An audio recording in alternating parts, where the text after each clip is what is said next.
stop worrying about selling a product, create a community of people that, enjoy what you're doing, and they're going to support you.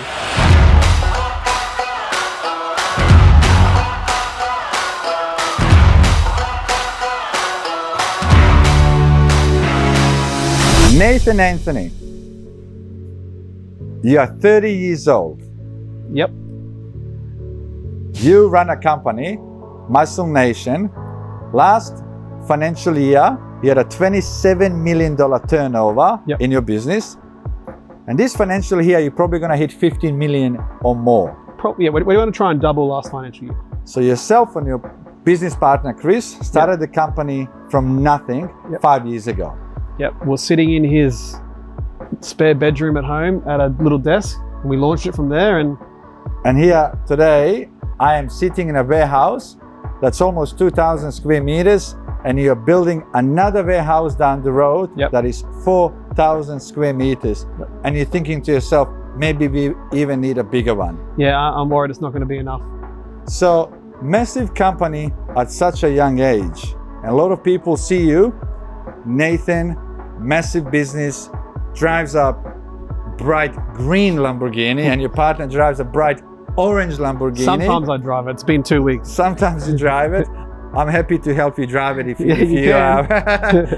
you don't have time. But a lot of people see these two young guys who started business from a garage, and now they have a $50 million revenue in a year, massive business, nice cars, but wasn't all like this. No. So I always like to go back and see where it all started. You went to the high school. What happened then? Your first job. How did you get to be where you are today? Tell us your story. Finished high school, went to uni, studied construction management. At this time, I was just working for my mum at her coffee shops. Was it difficult working for mum? Kind of, because I was working with my brothers as well. That's why it was And hard. my mum's a strong Greek woman, so it's like... Did she make you eat all the food? Yeah, of course, always. But pay for it. Yeah, smart mum. Then I got a job for a construction company in my last year of uni as a contract administrator. How much were you getting paid? $33,400. So your first job was $33,400. Yeah. How old were you when you had that job? 21, I believe. 21, $33,000. And now 30, $50 million going through the account every year. Well, this year. Yes, but obviously there's expenses. Of course, running of the business. Yeah. Yeah. So first job, $33,000 in construction. And I was happy. I loved what I did at the time, but I just got a bit bored and started playing with social media and online, and just got really excited about it. And that's when you started your first business, age 22, really marketing and advertising agency, where you were really capitalizing on social media. Yep. That we are all on it, correct? Yep. How did that go? So I built Instagram pages to millions of followers and Facebook, and I started selling advertising to large brands, large fitness brands, and they would pay me stupid money to post them. It was basically like targeted billboards. Yes. Like they were paying me to post their fitness content on a fitness page with fitness followers. Yes. So when you look at like a billboard or a TV ad, it's not targeted. Yes. This was very targeted, and it was very new age. So all of your followers that were into fitness, and then you had all the fitness. So it was actually cheap company. compared to like normal advertising. Yes. And the results they were getting were crazy. Yes. So they kept pumping more and more into it. And I think at this stage, I was 22 or 23. And I was also selling gimmicky t-shirts as well. And I had built a little website, and I was just kind of playing around with the online game, but I was making so much from the advertising that I didn't really care about anything else. Yes. And that was really your first walk into business and see how everything works. All from my phone too. From your phone. So this is what technology allows people to do today. You can build a business on your mobile phone and be one employee and make $1. Crazy. And good dollar. Yeah, I was making $2 to $3 million a year just by myself, and my brother helping me sometimes as well. Yes. Just from posting on Instagram. But in saying that, I worked very hard to build those pages to millions So you didn't of followers. go to 1 million followers overnight. You had to build it from nothing to get to that point. But I also researched, and I was the best at growing Instagram pages at the time. No one could do it as good as me. Might sound cocky or whatever, but there were other people in the industry trying to grow pages as well. Yes. I could just do it better.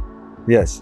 And so your strength, you discovered, was really marketing, online marketing. Yeah. Social media. Social media. So from creating a marketing agency, idea came with your friend in a garage, Muscle Nation, 5 years ago. Yeah, Chris used to do work with me. Yes. And we met at a fitness expo in person, and we became really good friends. And then I guess we just decided, we can put our brains together, because he was a marketing genius. I knew what I was doing as well, and we were like, let's just put our brains together and launch this brand. There's a bit of a gap in the market that you discovered. And let's just take over, the gym activewear kind of market in Australia, because there were other big companies in the world, but there was a big market in Australia that we could take, and we did. We invested a lot of money and time and effort into it, and it took a few years before, even the first 2 years, 3 years, we weren't even cash flow positive. We just had to keep pumping money back into the business. I had to keep investing my own personal capital into the business. What you earned before? We didn't get any, which I earned before. We bootstrapped it. So I didn't get any loans or anything like that. And then eventually it just took off, and it's self-sustainable now. So what you have done in 5 years with Activewear, really, a lot of companies are really known around Australia, and a lot of them are made in Australia. Took them 30 years to build, or 20 years to build what you have done in 5 years' time. So obviously, yes, that is due to your hard work, but really creative marketing and good product that got you there. I feel like as well, like we don't just look to sell. We provide a full customer experience to our people. We call them our family, basically. Yes. Our customers are it's like a cult almost. They love us. They love our brand. Yes. We treat them like friends, not customers. We don't just sell something and just leave it as that. Yes. We'll talk to them. We'll engage with them. We'll reply to every single message. We'll go above and beyond to make sure the customer has had, insane experience with us. Then they go and tell their friends. And it's really, they're working for you. Honestly, the best form of marketing is word of mouth. It's free, and it's the best form, I feel. And I think people underestimate old-fashioned marketing. Yeah, they do. Doing right thing by somebody and then telling their friends and family members, go and see Muscle Nation there tomorrow. And I think that's something that Chris taught me, is create a community. Stop worrying about selling a product. Create a community of people that enjoy what you're doing, and they're going to support you. And that was kind of really our vision from the start, and we still hold that vision to today. And we're a very family-orientated business. We want to stay like that. We've done a lot of fitness expos where we engage with our community and fans, and we've shown the journey. You start from basics. Even in your business, what I have learned today, you have your wife. Yep. That I think works harder than you, by the way. She does, yeah. And then you have two brothers, two younger brothers. Yeah. And then you have your dad as well. So you have entire really family that is involved in business. So you actually create a little community even within your own family before you started growing it from there. That was your really base. Even I've got cousins that work here. Like a lot of employees that are here are families or family friends or relatives in some way or shape or form. So it's cool because these people, they love working here. Like our employees, they love working here. We don't even call them employees, they're our teammates. How important is culture? The most important. If you don't create a good culture, people don't want to stay here. No matter how much money you pay someone, if they don't enjoy where they work, they don't want to work there. They'll walk out. And it's funny because a lot of our customer service girls actually started off as customers for us. So it was important that we brought people like that into the brand because they knew what it was like to feel that customer service and how to replicate it back to other people. Tell us in a second, what is really Muscle Nation? What's your really specialty? Because a lot of people see you really activewear or part of activewear, but then you do other things as well. Yeah, like we do So we're an activewear and health and supplement company, but we're also moving into foods as well. Right. So we have an agreement with a multinational retailer, which I can't mention just yet. Yes. But it's a big retailer. Yes. Which we're going to be moving into very soon. So we're doing food, we're doing supplements, we're doing activewear, and we're moving into drinks as well. And I'm assuming everything is healthy. Yeah. So how does European like me that likes meat, potato, and everything fits in all that's everything okay. healthy? You know what? That's okay. Just exercise. You look fit. What are you talking about? I'm not fit. I just look fit because I got a good in everything I eat. It doesn't go everywhere, so it's good. But Muscle Nation, how do you manage fast growth? So a lot of people that start a business, and then a lot of businesses they grow one step at a time over 20 years, which is easy to manage. You went from $0 revenue in the first day 5 years ago. This financial year, you guys are hitting $50 million. How do you manage the growth? It's probably been the biggest challenge. And my partner, Chris, gave a good analogy once. It's like we're in a car without brakes and we're just trying to navigate, you know? And it's just, we've just been chasing the 8 ball for so long now, trying to keep up with the growth. And there's no slowing down, because and if there's a demand out there, you gotta follow it. Otherwise, somebody else is gonna walk in and take the market share. Yeah, exactly right. And because of the fast growth, becomes, you know, issues come up and mistakes, and you're just trying to manage so many things. And I guess it's helped us realize that the importance of bringing in quality people into the team. Yes. To help stable the ship. Yes. Because it's just me and Chris at the start trying to keep up with this growth, trying to do everything. We're like running around like headless chickens, and it's just we're chasing the 8 ball instead of being in front and being organized. And you know, it's a great problem. Yes. But now we're at that stage where, okay, we're still growing, we're still doing awesome, but let's get in front, let's employ the right people, and let's kind of fund that growth to where we want it to go. Which is really great to see that you guys have discovered that, you know what, there are other people that are probably better than us in a certain fields within a business that we can let go a little bit. They can continue growing it, because at the end of the day, it's still your baby. Exactly right. So me and Chris, we want to start focusing more on the higher end tickets, and then leave the professional stuff. You know, we've got a professional photographer, graphic designer who's probably the best in Australia. You know, we let him do his thing now. Let him do it instead of you two designing everything. We've got a garment technician, which is like an engineer for clothing. Yes. It's weird, but it's a thing. You know, we've got a clothing designer where before we used to do it all ourselves. Yes. You know, stuff like that where we've had to let go, and it's helped a lot, but we've still got a long way to go. Where is Muscle Nation going? Let's face it, you're not 80 years old. No. You're 30. And your business partner, Chris, is 36. And all of your family members, including wife and brothers, all under the age of 30. Yeah, it's a good question. I guess we want to keep growing. We want to expand more outside of Australia.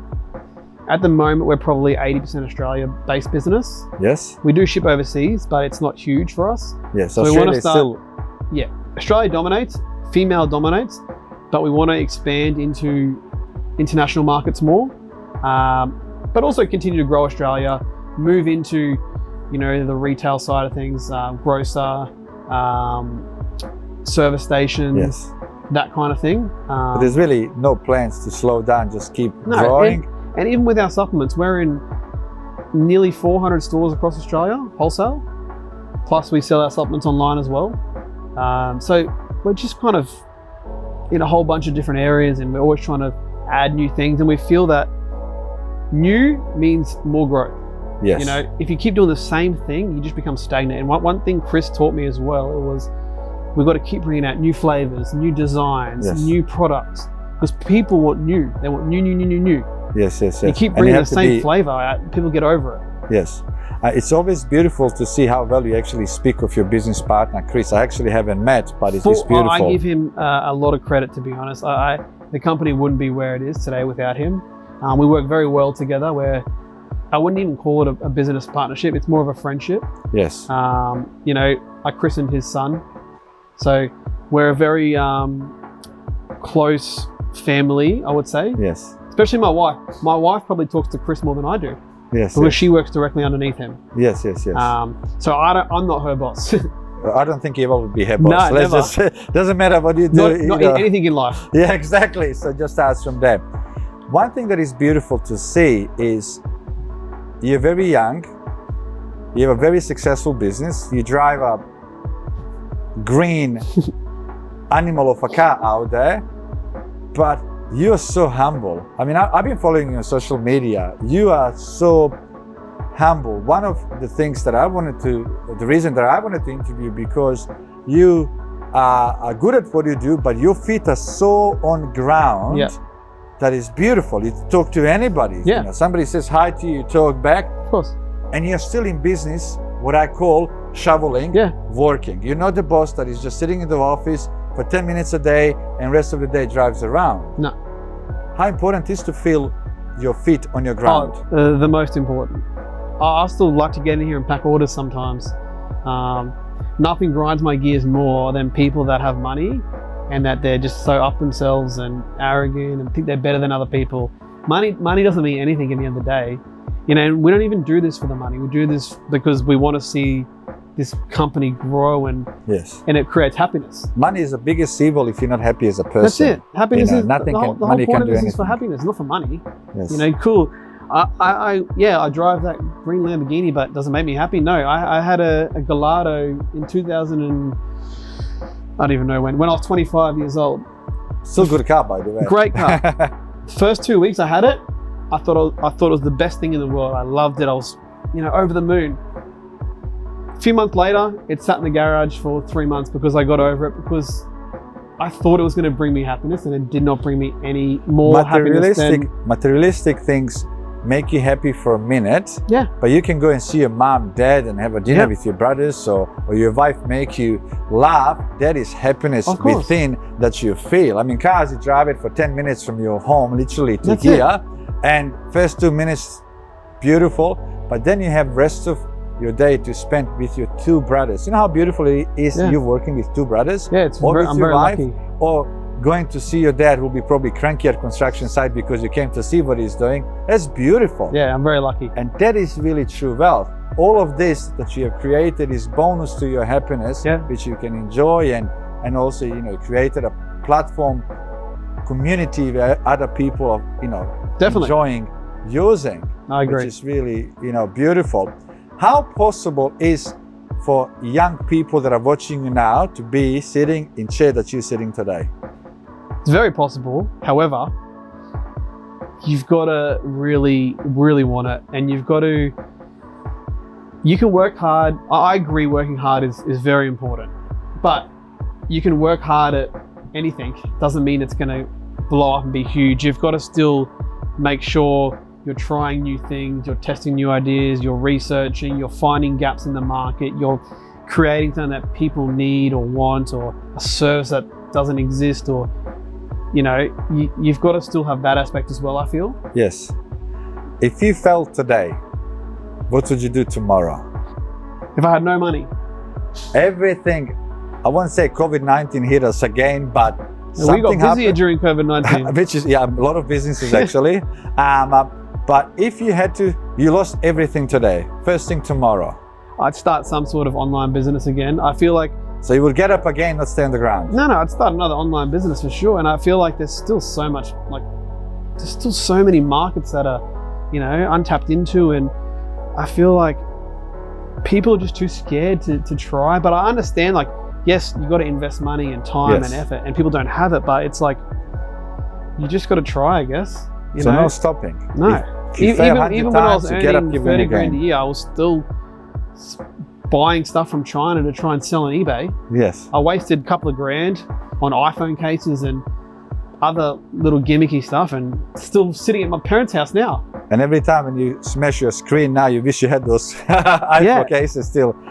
But you were trying always. You were never, nothing and stopping. even now, whenever I am out driving or I'm looking at other companies or on social media, I'm always thinking, what would I do in this situation? How could I make this better? How could I turn that into a business? How could I make money out of that? Stuff like that. So I'm always, thinking now I invest in Pokemon cards. Well, there you go. And you also invest in property development as well. Property development, yeah. So diversifying. Diversifying is really important.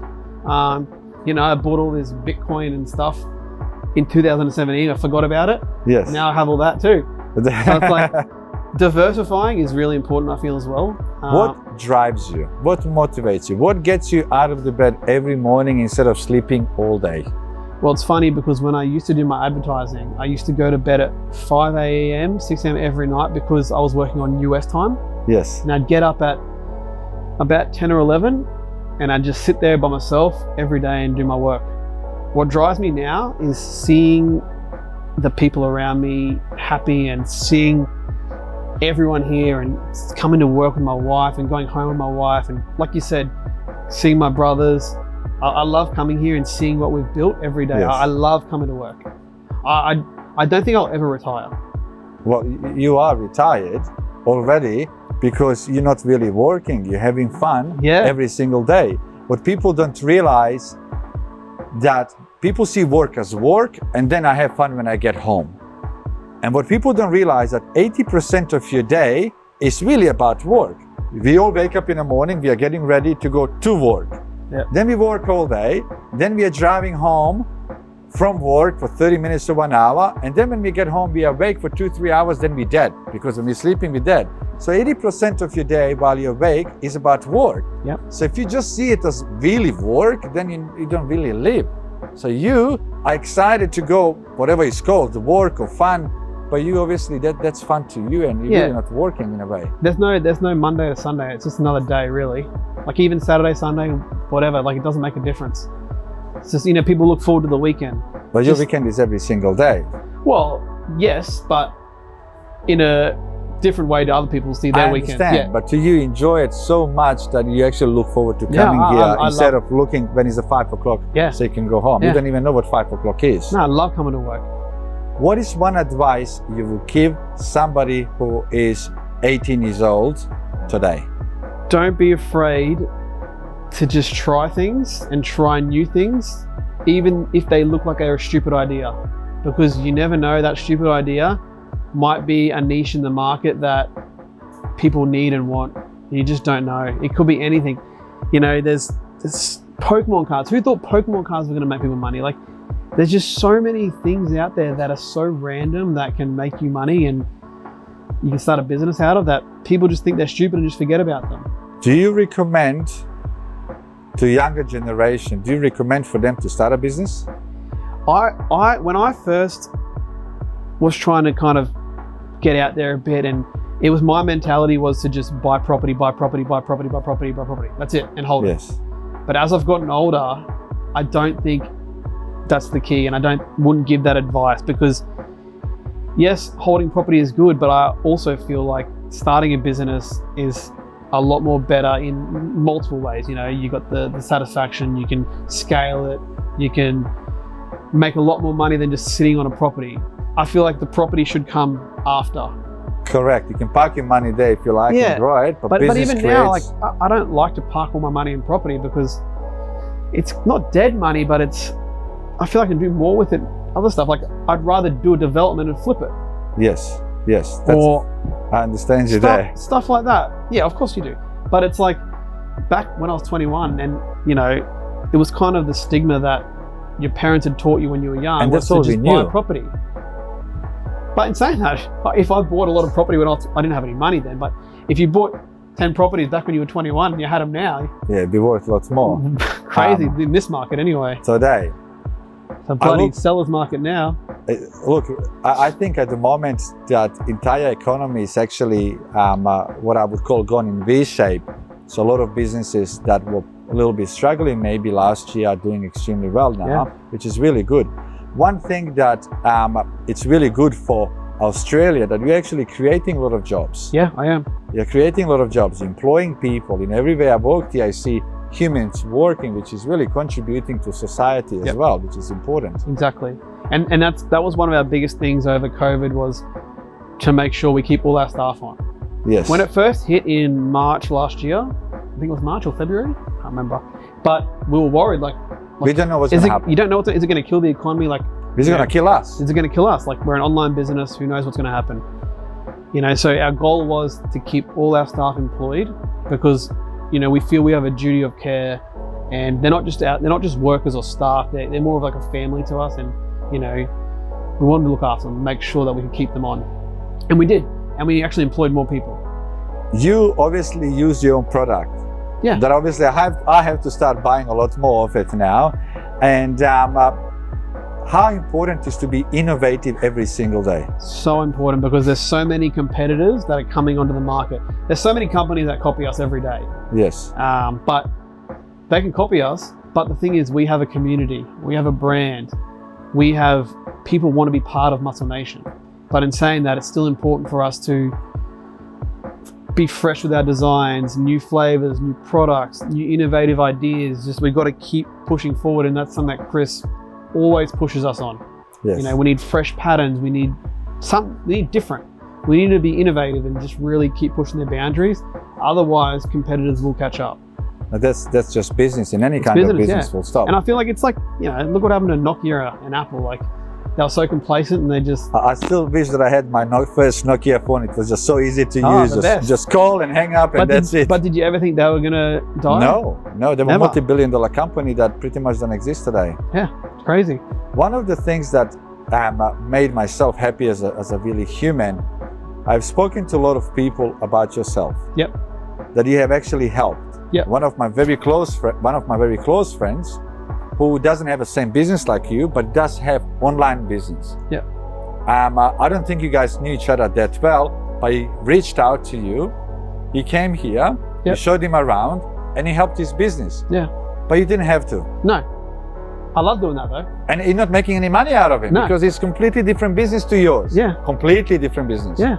And he helped him out, and for nothing, which is it's very rare to see. Not many people do it. Does that make you happy? I love it. I loved being able to explain our processes to him, and to then see him implement them and save him money. Yeah. And it's good for him to be grateful as well, which is beautiful. And I feel like, I'm always about doing the right thing. If you don't do the right thing in life, it's always going to come back to you. Treat everyone with respect, be nice to people, help people when you can. It's just, to me, it's so important. I've always been like that as a person. I want to come and visit you when you're 40. Only the bad thing is I'm going to be 51. So that's going to be a bad part. I want to visit you when I'm 40, in 10 years' time. Sounds good. Which is hard to say. Where do you think you're going to be age 40? I don't want to look that far ahead. I think business is going to age you as much as you're going to be eating your healthy products as well. You know what? I'll probably be out of touch with what's happening in society, and have, hopefully, guns under me that are running the show. So you can maybe be one of the Greek islands. Yeah, maybe. I hope so. And drinking cocktail and saying, well, my hard work now is actually being here. But I'd get FOMO and want to come back. And I think you would probably go on a holiday for 2 weeks, and then you'll be... Yeah, it always happens. Yeah. Crazy. I'm back in action as well. It's been, I actually mean this, not because we are on the camera. It's been pleasure watching yourself and your business out there, and yourself. Even when I reached to you and I said I want to interview you, and first thing you said, no problem. It's been absolutely pleasure being here. It's been great watching you, and next 10 years, I'll be scary to see where you are then. We'll see. I appreciate your time as well. And, it's been pleasure. Thank you for coming out. It's been truly pleasure.